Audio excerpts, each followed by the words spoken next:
So this how you operate. No, sir, I'm doing this. You're still talking, don't mislabeling me. I don't need this explanation. Why are you even doing that thing that you're doing? It's always all this fine. I see, it's not nice. It's not nice. Within 3 minutes, you left my shop.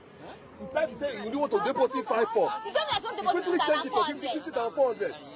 Give her to put pin. And then she enter again to this girl, the next space. Do the same thing again. Came to this one again. She says she want to deposit 2,400. And then change it to 20,000. I give her the machine, she put the number. Give her the machine, she says 2,400. He changed it to 20,400. 2,400. I can't say about 2,400 naira. Because I know if you dupe me. And then came again to this poor woman. How much do you think she's selling from here? You know about sorry. So this is a sad event. This is coming from a POS operator. You see how they can trick you into losing your money. You want to, for example, you want to withdraw 10,000. You put in the amount. They will try to play around with their phones and then maybe add one more zero. It becomes 100. So they ask you to put your PIN. At that point, you must check very well before you put in any PIN. It is at that point they introduce whatever it is they want to introduce and steal your money. So if you don't check very well, you will think it's 10,000 there, but you don't know they've added 10, it makes it 100. And then you put in your PIN. They give you 10,000, they walk away. You may never find them again because they've stolen your money. So this is how they operate. So you must be very, very careful. So I'm bringing this to you so you can understand how fraudulent they can be. Don't trust any of them until they prove their worth for you.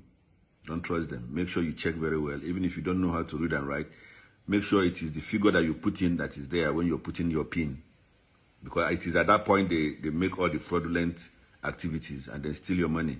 As they leave your place, your work, or your office, you may never find them again because they know what they have done. They know they've stolen your money. So by the time you check and you find out your money is missing, there will be nowhere to be found.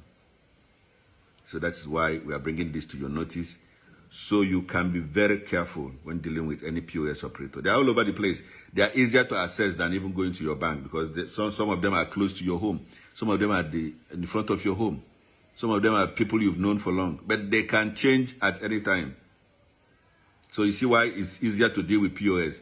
Because by the time you check how much time, how much money you're going to take on taxi and all of that to get to your bank, you say, let me deal with these POS operators. I just ask them, and the difference is not so much.